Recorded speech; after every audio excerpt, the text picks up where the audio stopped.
गांव की देवरानी का देसी दहेज वर्सेस शहर की जेठानी का ब्रांडेड दहेज। मुझे इस छोटे से कार में तो घुटन हो रही है और कितनी देर लगेगी, मुझे ठंड भी लग रही है। ज्यादा नहीं, बस थोड़ी देर और रुक जाओ। हाँ, मेरा भी थोड़ा मन मचल रहा है और साथ ही ठंड भी लग रही है। हाँ, बस घर आ ही गया। थोड़ी देर में सभी लोग घर के पास पहुंच जाते हैं और उन्हीं के पीछे पीछे एक बड़ी सी गाड़ी आ रही थी जिसमें पूरे मोहल्ले में जगह कम पड़ रही थी।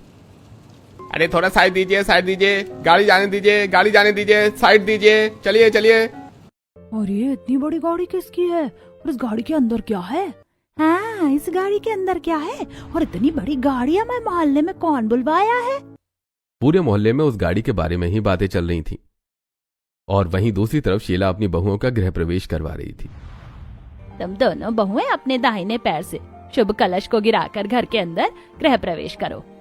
हाँ भाभी, और संभल कर गृह प्रवेश कीजिएगा, आप दोनों का ही लहंगा बहुत भारी है।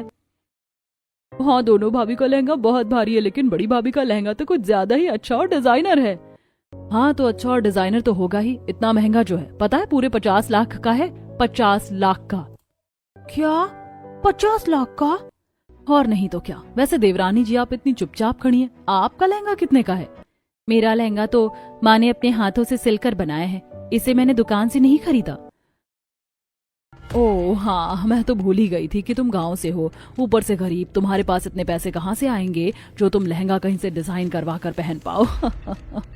बहू, ये क्या बोल रही हो तुम? जितना हक तुम्हारा है इस घर में उतना ही छोटी बहू का भी है। अब तुम दोनों चुपचाप गृह प्रवेश करो। मुकेश की बात सुनकर दोनों बहुएं घर में गृह प्रवेश करती हैं और छोटी मोटी रस्में करके सोफे पर बैठी हैं कि तभी बाहर से आवाज आती है। अरे यही है ना निहारिका जी का ससुराल? यही करना है ना सारा सामान डिलीवर? ड्राइवर की आवाज सुनकर पूरा परिवार घर के बाहर आता है। अरे ये कौन है? इसकी वजह से तो पूरे मोहल्ले में ट्रैफिक जाम हो गया है। इसे किसने बुलाया? इसे मैंने बुलाया है माँ जी। क्यों, और क्या है इसमें? देखते जाइए कि इसमें क्या हो सकता है। वैसे इसमें मेरे दहेज का सामान है, आप लोग इसे अंदर रखवा दीजिए। क्या दहेज? लेकिन हमने तो तुझे मना ही किया था ना दहेज लाने से। अरे ये तो मेरे परिवार वालों ने गिफ्ट के तौर पर मेरे लिए भिजवाया है, आप लोग अंदर तो रखिए। इसमें हर एक चीज ब्रांडेड है, ब्रांडेड। ध्यान से रखिएगा कहीं कुछ टूट ना जाए। निहारिका के कहने पर गाड़ी खाली करवाकर सारी चीजें संभाल कर घर के अंदर हॉल में रखवाई जाती हैं। अरे भाभी, ये क्या है? अरे ये तो ब्रांडेड हीटर है, दिखने में थोड़ा अलग है लेकिन बहुत ही ज्यादा महंगा और एक्सपेंसिव है। यहाँ मिलता भी नहीं है, पापा ने दुबई से मंगवाया है। और ये जो कुछ भी हीटर, कूलर, गीजर, मिक्सर, अलमारी, ये सारी चीज ब्रांडेड है, ब्रांडेड। अच्छा भाभी, तो वो कपड़े कैसे हैं और कितने के हैं? कपड़े कैसे? ये तो तुम्हें उसका ब्रांड का नाम सुनकर ही पता चल जाएगा। पता है, H&M के हैं, ज़ारा के हैं, ज़ारा के। और वो बैग भी गुची का है। वाह बहू, तेरे मायके वाले कितनी अच्छे, इतना सारा सामान दिया, वो भी ब्रांडेड। वैसे छोटी बहू, तेरे मायके से कुछ नहीं आया क्या? बड़ी बहू दहेज में इतना सब कुछ लाई और छोटी बहू खाली आता ही है। वो आता ही होगा, मेरे मायके से भी मेरा दहेज। हाँ वही तो, जब जेठानी इतनी ब्रांडेड चीज लाई है तो देवरानी भी तो लाएगी ही। सभी लोग घर के अंदर बात कर रहे थे कि तभी मोहल्ले में कोई बहन पर ढेर सारा जुगाड़ू सामान और राशन लेकर आ रहा था। अरे हटिए हटिए, कुछ सामान गिर गया तो आपको चोट लग जाएगी। अरे अभी अभी मोहल्ले से इतनी बड़ी गाड़ी गई है और अब ये बहन, ये क्या चल रहा है? अरे गाड़ी तो शीला की बहू अपने दहेज में लाई थी, लेकिन अब ये बहन कौन बुलाया है? सभी आपस में बात कर रहे थे कि तभी वो वैन वाला वैन लेकर शीला के घर के बाहर पहुंचता है। अरे यही है ना श्रेया बिटिया का ससुराल? ये लीजिए, दहेज का सामान आया है। रमेश की आवाज सुनकर घर में मौजूद सभी लोग घर के बाहर आते हैं और दहेज का नाम सुनकर तेज तेज हंसने लगते हैं। क्या ये है दहेज का सामान? ये आटा, चावल, घी, बेसन, ये सब? हे भगवान, हमें तो लगा था कि जैसे जेठानी ब्रांडेड दहेज लेकर आई है वैसे देवरानी भी ब्रांडेड दहेज लेकर आएगी, लेकिन यहाँ तो देवरानी देसी दहेज लाई है। सभी की बातें सुनकर श्रेया काफी ज्यादा उदास हो जाती है और फिर थोड़ी ही देर में ठेले का सारा सामान घर के अंदर रखवाया जाता है। एक तरफ कहाँ ब्रांडेड बड़ी भाभी का दहेज का सामान रखा हुआ है और वहीं दूसरी तरफ छोटी भाभी का देसी दहेज का सामान। कितना डिफरेंट है दोनों में। वही तो, छोटी देवरानी जब गांव से है तो यही हाल होगा ना। सभी पड़ोसन ताना मार रही थीं। ये सब सुनकर शीला श्रेया को अकेले कमरे में लेकर जाती है। मिल गया बहू तुझे सुकून। देख तेरी वजह से हमारी कितनी इंसल्ट हो रही है। इससे अच्छा तो तू दहेज लाती ही नहीं। ये क्या लाई है तू दहेज में? आटा, चावल, घी, मिठाई दहेज है या राशन का सामान? और उसमें वो 2-3 अजीब सी चीजें क्या थी? माँ जी, पापा ने बहुत मेहनत करके 1-1 रुपया जोड़कर दहेज का सामान भेजा है। उसमें जो घी है वो भी एकदम शुद्ध है और बाकी सारा सामान भी एकदम ताजा है। और हाँ, वो जो 2-3 अजीब सी चीजें हैं वो जुगाड़ की चीजें नहीं है, हीटर और गीजर का जुगाड़ है। अच्छा, तो तेरे इस जुगाड़ का हम क्या करें? मेरी बड़ी बहू लाई है ना ब्रांडेड गीजर और हीटर, उसे इस्तेमाल करेंगे, या तेरा ये देसी गीजर हीटर, और उसे तो हमें इस्तेमाल करना भी नहीं आता। शीला की एक एक बात श्रेया को बहुत बुरी लग रही थी, लेकिन श्रेया कुछ भी नहीं कहती। फिर थोड़ी देर में जब शीला श्रेया के साथ बाहर आती है तो वो देखती है कि निहारिका ने सारा दहेज का सामान अपने कमरे में रखवा लिया है। अरे बहू, तूने सारा दहेज का सामान अपने कमरे में रखवा लिया? मुझे तो देखने भी नहीं दिया। अरे माँ, रिश्तेदारों के आने जाने में दिक्कतें हो रही थी, बस इसीलिए कमरे में रखवा लिया, और फिर आप लोग कल देख लीजिएगा। हाँ, ये भी ठीक है। वैसे माँ, आप इसके देसी सामान को भी किचन में रखवा दीजिए, क्योंकि इसमें से बेडरूम में रखने लायक तो कुछ है नहीं। वैसे ये भी इसके लिए कीमती ही होगा, बेचारी गरीब जो है। अरे बस करो, बहुत हो गया। मेहमानों के सामने तुम अपनी ही देवरानी को ऐसा कैसे बोल सकती हो? इसलिए अभी के अभी तुम अपनी देवरानी से माफी मांगो। जितना हक तुम्हारे इस घर में उतना ही उसका भी है। नहीं जेठानी जी, आप मुझसे बड़ी हैं, आपको माफी मांगने की कोई जरूरत नहीं है। अगर तुम ये नहीं कहती तो भी मैं तुमसे कोई माफी नहीं मांगने वाली थी। हम कल सुबह बात करेंगे, अभी देर रात हो गई है, तो दोनों जाकर अपने अपने कमरे में सो जाओ। हाँ चलिए बड़ी भाभी, मैं आपको कमरे में छोड़ देती हूँ। और छोटी भाभी चलिए, मैं आपको छोड़ देती हूँ। फिर साक्षी निहारिका को कमरे में छोड़ती है और दोनों अपने अपने कमरे में सो जाती हैं। अगले दिन सुबह श्रेया नॉर्मल साड़ी पहनकर नीचे जाती हैं और सबके पास खड़ी होती हैं। ये क्या भाभी, आपने ये क्या पहना है? सच में आपको तो फैशन सेंस ही नहीं है। हाँ बहू, आज तेरा पहला दिन है, कुछ तो अच्छा पहन लेती। खैर छोड़ो ये बात, बड़ी बहू कहाँ है? तभी निहारिका ऊपर से नीचे तक फैशन में लगी हुई प्यारी सी साड़ी पहनकर नीचे उतरती है। क्या हुआ, आप लोग मुझे इस तरह क्यों देख रहे हैं? क्यों है ना मेरी साड़ी एकदम फैशनेबल और डिजाइनर? कैसी लगी आप लोगों को मेरी साड़ी? बहुत ही ज्यादा अच्छी लगी भाभी, आप तो बहुत ज्यादा मॉडर्न और डिजाइनर ड्रेस पहनती हैं। साड़ी पहना है आपने, फिर भी इतनी ज्यादा अच्छी लग रही हैं। हाँ हाँ, अच्छी तो लगूंगी ही। पता है तुम्हें कितनी महंगी साड़ी है ये? एक साड़ी पूरे 20,000 की है। क्या 20,000? हाँ और नहीं तो क्या। और ऊपर से ये जो ब्लाउज है ना, वो भी मैंने ऐसे वैसे डिजाइनर से नहीं, मनीष मल्होत्रा से सिलवाया है, पूरे 5,000 का। ये इतना शो ऑफ क्यों कर रही है? श्रेया बहू तो नहीं कर रही है, लेकिन वो करेगी भी किस चीज का? कुछ होना भी तो चाहिए। अच्छा जाओ अब तुम दोनों और खाना बना लो। शीला की बात सुनकर दोनों बहुएं किचन में जाती हैं और अपनी पहली रसोई की तैयारी करने लगती हैं। मैंने पनीर कुलचे, छोले कुलचे, आलू पराठा और 2-3 तरह के पकौड़े, चटनी, ये सब तो बना लिया है। अब एक काम करती हूँ, 3-4 तरह की और सब्जियाँ, साथ में बिरयानी और रायता बना लेती हूँ। इसे कितना सब कुछ बनाने आता है। खैर मुझे क्या, मैं काम करती हूँ, मैं खीर पूरी और सब्जी बना लेती हूँ, इतनी मेहनत कौन करे। इसी तरह दोनों बहुएं अपनी अपनी रस्म पूरी करती हैं और सभी को डाइनिंग टेबल पर खाना सर्व करती हैं। वाह, मानना पड़ेगा, भले ही देवरानी अच्छा दहेज नहीं लाई, लेकिन खाना तो उसने लाजवाब बनाया है। सच में जेठानी का खाना तो अच्छा ही है, लेकिन देवरानी का खाना उसके देसी दहेज की तरह ही एकदम देसी और टेस्टी है। ठंड में खाकर मजा ही आ जाए। हाँ छोटी बहू, सच में तुम्हारा बनाया हुआ खाना तो बहुत ही ज्यादा स्वादिष्ट है। और बड़ी बहू, हर चीज में ना चीनी थोड़ी कम है, तो इसलिए अगली बार से तुम ध्यान देना। चीनी कम है, लेकिन दहेज तो मैं लाई हूँ ना, वो भी इतना सारा, और पैसे भी। इतनी मेहनत तो मैंने अपने मायके में नहीं की है जो यहाँ पर मैंने खाना बनाया है।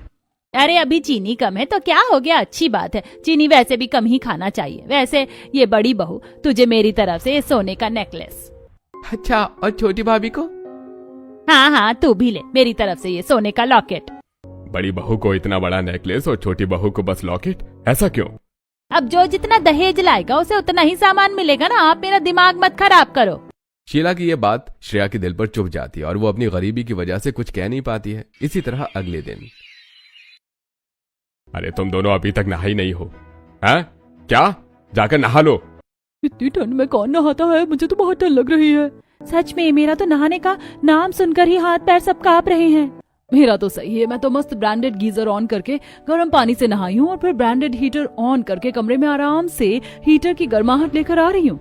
अरे हाँ बहू, हम तो भूल ही गए थे कि तू अपने दहेज में ब्रांडेड ठंड की चीज लेकर आई है। हाँ भाभी, अब तो मैं आपके बाथरूम में गीजर से ही नहाया करूंगी। हाँ भाभी, मैं भी। ओहो, मैंने इनके सामने कहाँ ही ब्रांडेड चीजों का नाम ले लिया। अगर इन लोगों ने भी मेरा वॉशरूम यूज किया या फिर वो हीटर गीजर सब यूज किया तो नहीं नहीं नहीं, मैं ऐसा नहीं होने दूंगी।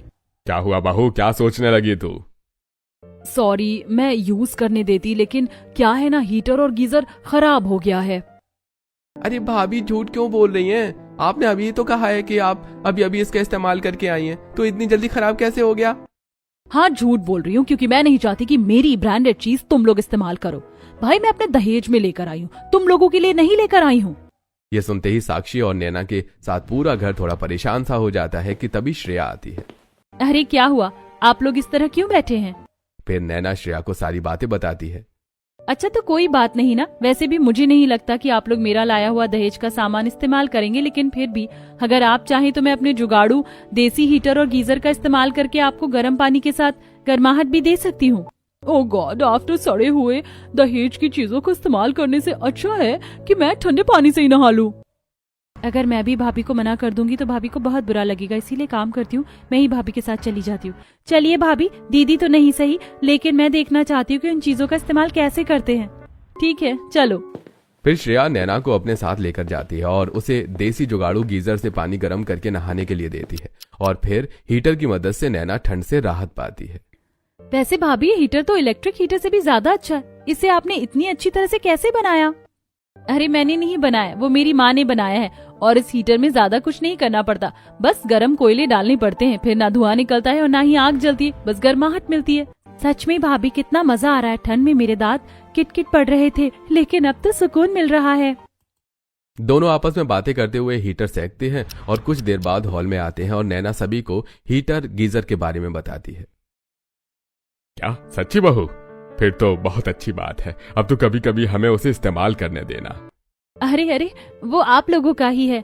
और माँ से कहकर 2 चीज मंगवाई थी मैंने, तो एक आप लोग हॉल में रखवा लीजिए और दूसरा माँ जी आप अपने कमरे में रख लीजिए। मुझे जरूरत होगी तो मैं हॉल वाला इस्तेमाल कर लूंगी।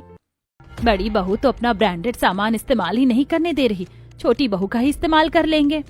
श्रेया की बात शीला को थोड़ी अच्छी लगती है, लेकिन निहारिका मुंह बनाती है और इसी तरह कुछ दिन बीतते हैं और हमेशा श्रेया घर में दहेज की लाई हुई चीजों का ही इस्तेमाल होता है, जबकि निहारिका सारी चीजें छुपा लेती है। फिर एक दिन, माँ, मेरे मायके में मेरी छोटी बहन की शादी है, इसलिए मुझे मायके जाना होगा।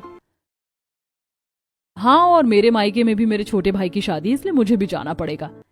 ठीक है, तो फिर तुम दोनों ही अपने अपने मायके हो आओ। ठीक है, चलो निहारिका, मैं तुम्हें मायके छोड़ आता हूँ।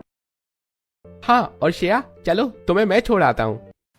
फिर आदित्य श्रेया को और अंकित निहारिका को उसके मायके छोड़ देता है और वो दोनों अपने अपने मायके में खुशी से शादी एंजॉय करती हैं। फिर वापस लौटते वक्त, अरे लाडली बिटिया, इसमें मैं अपने हाथों से सिलकर तेरे परिवार वालों के लिए अलग अलग डिजाइनर ड्रेस बनाई हूँ, तू इन्हें अपने ससुराल वालों को दे देना और खुद भी रख लेना। ठीक है माँ, और थैंक यू सो मच मेरे और मेरे ससुराल वालों के लिए इतना सब कुछ करने के लिए। हाँ, बस अब तेरे ससुराल वालों को पसंद आए। हाँ, उन्हें जरूर पसंद आएगा। आखिरकार माँ ने इतनी मेहनत करके पूरी पूरी रात जागकर उनके लिए ये सब बनाया है, और फिर माँ के कपड़े तो बड़ी बड़ी दुकानों में भी दिखते हैं, उन्हें भी पसंद आएगा।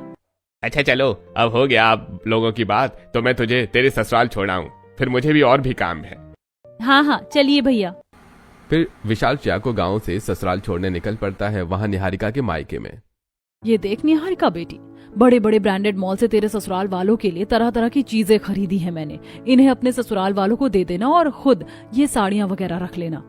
इतनी महंगी महंगी चीज मेरे ससुराल वाले क्या करेंगे, वो खुद एक मोहल्ले में रहते हैं, नहीं तो मैं ही रख लूंगी।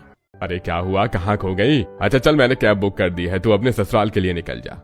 हाँ हाँ, वैसे भी मैं शहर में ही रहती हूँ, कैब से चली जाती हूँ। इतना कहकर निहारिका भी टैक्सी से अपने ससुराल के लिए निकलती है। निहारिका का मायका शहर में ही होने के कारण सबसे पहले निहारिका ससुराल पहुंचती है। अरे भाभी, आप आ गई? हाँ हाँ, मैं आ गई, और ये देखो मैं कितनी सारी चीजें लेकर आई हूँ। ब्रांडेड साड़ियाँ, ब्रांडेड मेकअप, ब्रांडेड ज्वेलरी, सब कुछ ब्रांडेड है और एक्सपेंसिव। ये क्या, निहारिका अपने साथ जो लाई थी सारी चीजें खोलकर सोफे पर रख देती है और सभी को दिखाने लगती है। भाभी, वो मेकअप तो देखकर बहुत अच्छा लग रहा है, और आपके पास तो इतना सारा मेकअप प्रोडक्ट है ही, तो क्या ये वाला मैं ले लूं? नहीं नहीं, वो बहुत ज्यादा महंगा है, और तुम क्या करोगी उसे लेकर? लो, मैं तुम्हारे लिए ये लाई हूँ, इसे रख लो, और आप लोगों के लिए भी लाई हूँ। लेकिन भाभी, ये तो अच्छा नहीं है, मुझे वही चाहिए। इसे मैं अपने लिए लाई हूँ, तुम्हें कैसे दे दूं? और अगर तुम्हें चाहिए था तो मुझे बता देती। इतना कहकर निहारिका सारी महंगी चीजें खुद रख लेती है और सस्ती चीजें अपने ससुराल वालों को दे देती है। फिर अपने कमरे में चली जाती है। फिर शाम होते होते श्रेया भी गांव से अपने ससुराल आती है। माँ जी, मैं आ गई। वैसे आपको आने में इतनी देर क्यों हो गई? खैर, अब आप अपना अपना सामान मत दिखाइए, क्योंकि क्या फायदा सामान देखकर। अरे सामान नहीं दिखाऊंगी तो आप लोग पसंद कैसे करेंगे? क्या मतलब? यही कि मैं सबके लिए कुछ न कुछ लेकर तो आई हूँ, लेकिन अब वो आप लोगों को पसंद आए तभी ना आप लीजिएगा। इसीलिए आप लोग सामान देख लीजिए। और मम्मी जी, आपको जो साड़ी पसंद आए आप वही साड़ी लीजिएगा, और तुम लोगों को जो मेकअप पसंद आए। इतना कहकर श्रेया अपना सारा सामान सोफे पर खोलकर सबको दिखाने लगती है और जिसे जो पसंद आता है वो श्रेया खुशी खुशी उसे दे देती है। वैसे बहू, अब तो क्या रखेगी? मैं ये जो बचा कुचा सामान है उसे रख लूंगी, और फिर जब दोबारा मायके जाऊंगी तो कुछ चीज वहाँ से ले आऊंगी। आप लोगों को जो पसंद आया है ना, वो लेने से मैं आपको रोक थोड़ी सकती हूँ। फिर इस तरह सभी लोग आपस में थोड़ी बातें करते हैं और रात होते होते सो जाते हैं। फिर कुछ दिन बीतते हैं। फिर एक दिन, क्या हुआ? क्या सोच रही है तू? कुछ नहीं, बस यही कि घर के सभी लोग, खासकर माँ, बड़ी भाभी और छोटी भाभी में कितना भेदभाव करती हैं, जबकि छोटी भाभी बड़ी भाभी से कई गुना ज्यादा अच्छी हैं। हाँ, मैं भी यही सोचता हूँ। बड़ी भाभी भले ब्रांडेड दहेज लेकर आई हो, लेकिन क्या फायदा? वो तो उन सामानों को सिर्फ खुद इस्तेमाल करती हैं, जबकि छोटी भाभी हम सबको इस्तेमाल करने के लिए देती हैं। इसी तरह धीरे धीरे करके सभी लोग आपस में बात करने लगते हैं और सभी को श्रेया ज्यादा पसंद आने लगती है। इसी तरह बाहर सब्जी लेते वक्त, वैसे एक बात तो है शीला, तेरी छोटी बहू बहुत अच्छी है। अरे नहीं, मेरी बड़ी बहू ज्यादा अच्छी है। वो पता है दहेज में कितनी ब्रांडेड ब्रांडेड चीजें लेकर आई है। हाँ हाँ, देखा था मैंने भी, लेकिन क्या फायदा इतनी ब्रांडेड चीज लाने का जब वो तुम लोग इस्तेमाल ही ना कर पाओ। हाँ वही तो, भले तेरी छोटी बहू देसी दहेज का सामान लाई हो, लेकिन वो तो तुम लोग इस्तेमाल कर पा रहे हो, और जिन चीजों को इस्तेमाल ही नहीं कर सकते उनकी झूठी तारीफ क्यों करना। इस तरह पड़ोस की बातें और निहारिका के बिहेवियर से शीला को भी श्रेया ज्यादा अच्छी लगने लगती है। इसी तरह एक दिन, दीदी, कल तो आपका बर्थडे है ना, क्या प्लान है? किसे किसे बुलाना चाहती हैं?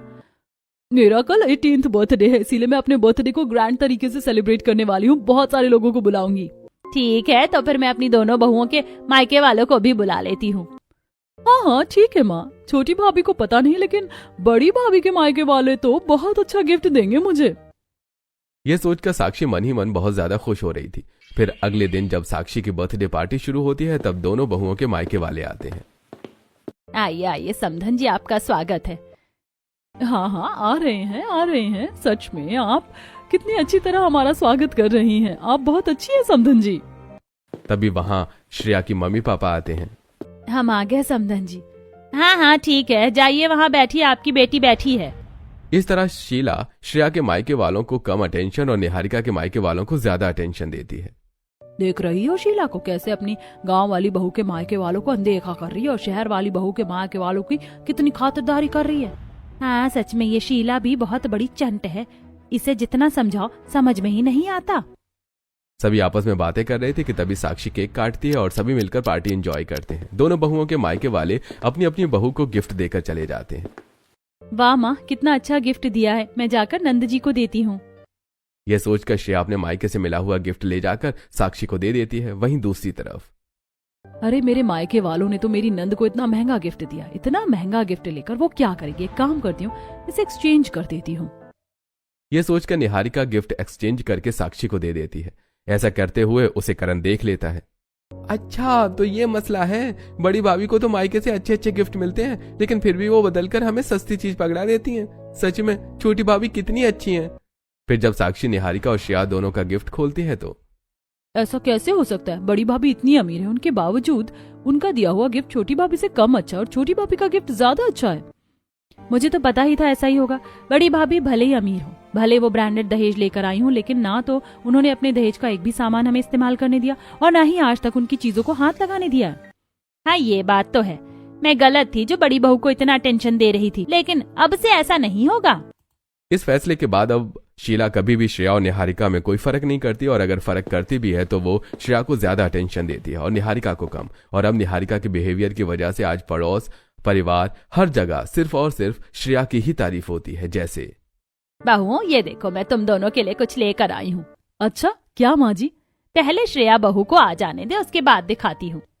इतना कहकर शीला श्रेया का इंतजार करती है और फिर उसके आने पर ही सामान दिखाती है। कैसी लग रही है ये साड़ी? मैं मॉल गई थी ना, तो मैं तुम दोनों के लिए वहाँ से साड़ी लेकर आई हूँ। अब जिसे जो पसंद है वो रख लो। माँ जी, मुझे ये पिंक वाली साड़ी पसंद है। छोटी बहू तू बता, तुझे कौन सी साड़ी पसंद है? ये पिंक वाली। ठीक है, तो फिर तू ये पिंक वाली साड़ी रख ले, और निहारिका बहू तुझे स्काई वाली। अब इसी तरह हर चीज में शीला अपनी बड़ी बहू यानी शहर की बहू को कम अटेंशन और गांव की बहू को ज्यादा अटेंशन देती है, जिससे अब धीरे धीरे निहारिका को बुरा लगना शुरू होता है। मैं परेशान हो गई हूँ। पहले तो ये लोग मुझे ही सबसे ज्यादा अटेंशन दिया करते थे, लेकिन अब तो मुझे अनदेखा कर देते हैं। लेकिन ऐसा क्यों? निहारिका कमरे में बैठकर बातें कर रही थी कि तभी उसकी माँ का वीडियो कॉल आता है। और बता, क्या कर रही है तू? मैं तो ठीक हूँ। वैसे तेरी नंद को तूने वो गुची का पर्स जो मैंने गिफ्ट में दिया था वो दे दिया ना? वो मैं हाँ दे दिया। अब झूठ मत बोलना, क्योंकि सच मुझे पता है। वो दरअसल अरे समधन जी, आप अपनी दोनों बेटियों के साथ? हाँ, वो बस कुछ खरीदारी करनी थी इसीलिए मॉल आए हैं। वैसे समधन जी, आपने ये लो स्टैंडर्ड का बैग क्यों लिया है? मैंने आपको जो गुची का बैग दिया था, आपने उसे क्यों नहीं दिया? Gucci bag? लेकिन भाभी ने तो हमें ये नॉर्मल पर्स ही दिया था। ये क्या? मैंने तो गुची का बैग दिया था, लेकिन फिर उन्हें नॉर्मल पर्स कैसे मिला? एक काम करती हूँ, अभी हाँ बोल देती हूँ, घर जाकर निहारिका से बात करूंगी। अच्छा, वो कुछ गलतफहमी हो गई होगी। वैसे मुझे देर हो रही है तो मैं घर के लिए निकल रही हूँ। तब मुझे पता चला कि आखिरकार मेरे दिए हुए इतने महंगे महंगे गिफ्ट जाते कहाँ हैं। सॉरी माँ, वो मैं सोचती थी कि ये लोग इतने महंगे गिफ्ट्स का क्या ही करेंगे, लेकिन आइंदा से मैं अब ऐसा नहीं करूंगी। अब से तुझे ऐसा करने का मौका ही नहीं मिलेगा, क्योंकि मैं सारे गिफ्ट डायरेक्ट उन्हें ही दे दूंगी। वैसे आपको पता है, ये लोग तो अब मुझे अटेंशन ही नहीं देते, ना ही कोई मुझसे ठीक से प्यार से बात करता है। सब लोग मुझे अनदेखा कर देते हैं। मुझे तो समझ में ही नहीं आ रहा है कि मैं क्या करूं। उन लोगों के साथ ऐसी हरकत करेगी और फिर बोलेगी कि वो लोग तुझसे प्यार से बात नहीं करते। मुझे सब पता चल गया है तेरी हरकतों के बारे में, इसीलिए अब तू चुपचाप जाकर उनसे माफी मांग ले। अभी भी ज्यादा देर नहीं हुई है, लेकिन अगर ज्यादा देर हो गई फिर तो सारी बात बिगड़ जाएगी। मुझे जो ठीक लगा था मैंने कह दिया, बाकी तेरी मर्जी। इतना कहकर महेश्वरी भी गुस्से में फोन रख देती है। निहारिका पहले तो सोचती है, फिर तुरंत हॉल में बैठे सभी लोगों के सामने जाकर माफी मांगने लगती है। मुझे आप सब लोग माफ कर दीजिए। मुझे मेरी गलती का एहसास हो गया कि आखिरकार जो लोग मुझसे इतना प्यार से बातें किया करते थे, आज वो मुझे इग्नोर क्यों कर रहे हैं। देखिए, मैं शॉप और पैसों के चक्कर में थोड़ी सी पागल जरूर हो गई थी, लेकिन अब मुझे समझ में आ गया है कि सिर्फ पैसे ही नहीं बल्कि अपनों का साथ भी बहुत ज्यादा जरूरी है। अच्छा, तो फाइनली तुम्हें तुम्हारी गलती का एहसास हो गया। सच में, भले श्रेया ने देसी दहेज लाया था, लेकिन घर में उसी के लाए हुए दहेज की चीज इस्तेमाल की जा रही है। और भले मेरा दहेज ब्रांडेड हो, लेकिन मैं उसे तो किसी को इस्तेमाल करने ही नहीं दे रही थी। लेकिन अब से ऐसा नहीं होगा, मुझे माफ कर दीजिए। निहारिका के इस तरह सभी से माफी मांगने और अपनी गलती रियलाइज होने की वजह से सभी लोग उसे माफ कर देते हैं, और अब वो भी श्रेया की तरह ही सारी चीजें मिल बांट कर इस्तेमाल करना शुरू कर देती है। श्रेया भाभी, मेरे एग्जाम्स खत्म हुए हैं और मेरा फेयरवेल है, इसीलिए आप मुझे अपनी कोई ड्रेस दे सकती हैं क्या?